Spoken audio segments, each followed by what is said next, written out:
Hi, this is Ryan with Stonefly Aquatic Nursery. It's been a really long time since we made a video, so I want to do something today just to kind of show you all what we've been up to aside from our installs and whatnot. So we got a greenhouse.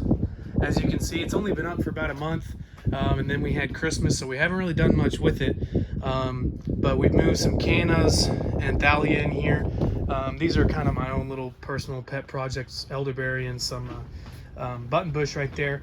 But we moved some other plants in here. Let me shut this door with the wind. That's asking a lot out for. It's asking for a lot out here though. Some stargrass, some Illinois pondweed.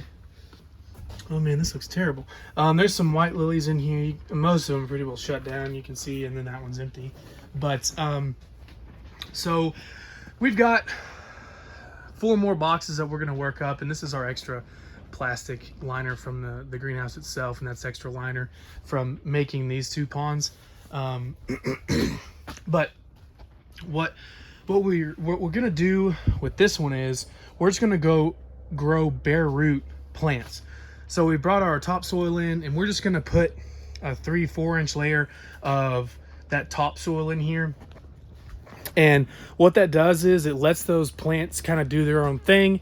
They can spread runners a lot more easily, so we can get higher quantities of bare root plants, and they're easier to collect instead of trying to grow them all in a pot and then splitting out the bare root plants. And then aside from that, we can have some seed spread as well, so we'll have some extra germination if we leave it up long enough, that is. So what we had to do was, after we put these liners in, you can see we didn't get all those creases out, so I'm going to fix those once this water gets out as best I can. But we fill them up with water to make sure these corners and sides get all the way down, up against the lumber, up against the ground, so that whenever we put things in here, we're not going to puncture something or stretch the liner too much.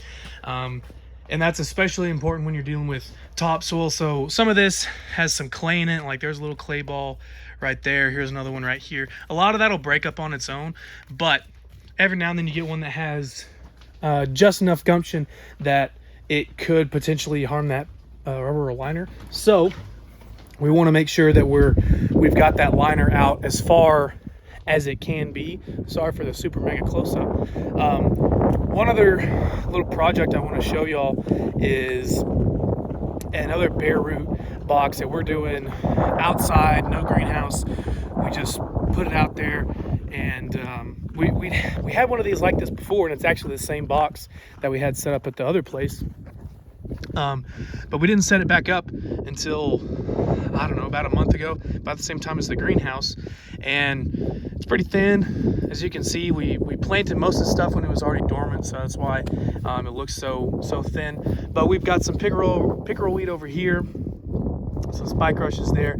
These are arrowheads right there.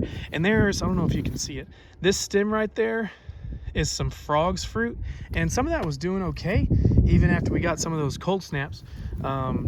But now that we had that real hard freeze right around Christmas, everything's pretty well shut down as it can be. And this right here is a rose mallow.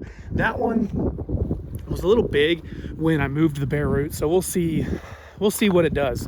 I'm not super mega confident that it's going to be nice and pretty and beautiful this spring, but we'll see. So we haven't really talked much about the new place, but it's a little messy right now. But here it is. We've got rows, and we finally got the greenhouse up. These 2 rows are pretty well all our submergent stuff, and that red tub way down there is a bunch of water lilies. We'll go down there here in a minute. And then these 2 rows are all our emergent stuff. So we've got like irises and bulrush in here, pretty much the same here. And then we've got some pickerel and other bulrushes down the line. And the very end, way down there, let's see if I can zoom a little bit, way down there, right there, that one, that's mostly some southern blue flag iris that has weathered through the storm pretty well. So what we did with these totes is we need the ability to drain these really quickly. Let me see if I can find one. So they can get kind of ugly like this or like this one, and you don't have a whole lot of light penetration. That's a really good one. That's mostly tannins, but one of these was really muddy the other day. Where is it? So this one here, I can see it. I don't know if y'all can. There's a little leaf right there that's having a hard time getting some light, and this one right here is struggling too. So what we do is we'll flush the tank, we'll totally empty it, and then, but we don't want to set it and let that water run on these pads. So we have this pipe that comes all the way down to get that water off our pad here down into this drain, and then we just had the culvert and pipe done that goes all the way down to the creek there. That way we're not washing away our rock. And we've just drained these two ponds because they were empty even before the season ended, but we got a ton of rain out of nowhere, which was absolutely amazing. This is some eelgrass that's doing pretty well. That's a flower that may have finished and is trying to go to seed, but we'll see. But anyways, this is that red bin I was talking about. We had this sheet over it to help with that cold freeze, but it looks like the wind just blew it over, and now it's all icky and gross. So this water isn't going to be as clear because I've stirred it all up now. But we pulled about, trying to remember, 8 to 10 white lilies from the pond and put them in here, gave them some fertilizer, and that was trying to think, I think that was near the end of October, early November, something like that, to try and make sure that we have some on hand right here. And I don't know if y'all can see these, but right there we've got some mosquito fish. We put those suckers in here to eat the mosquito larvae. They're awesome. We have any tank that's deep enough, we have mosquito fish in them. We've got some bluegill and some shiners and stuff like that mixed in along the way, but probably 90% or more of the fish that we have in our actual tanks that we leave in there all the time are mosquito fish, and that's for the mosquito control. And if you look real close, you can see some of the wiggling. See if I can stir them up a little bit. So there's one right there. So that's why we do that. And you can see looks like there's some adults that might have kicked the bucket in the freeze, or I wouldn't say freeze, it's 82 degrees outside today, but I got a little cold last night.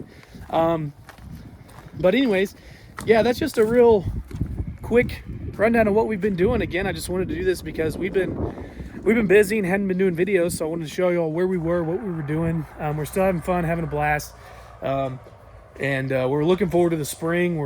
We've already got some projects on the line, or coming down the pipeline, and we're just ready to get to work. So if you like this video, or I hope you did at least, let me know down in the comments. Ask any questions you want. If you need anything, just let us know. We'll be happy to help the best we can. Thanks for watching.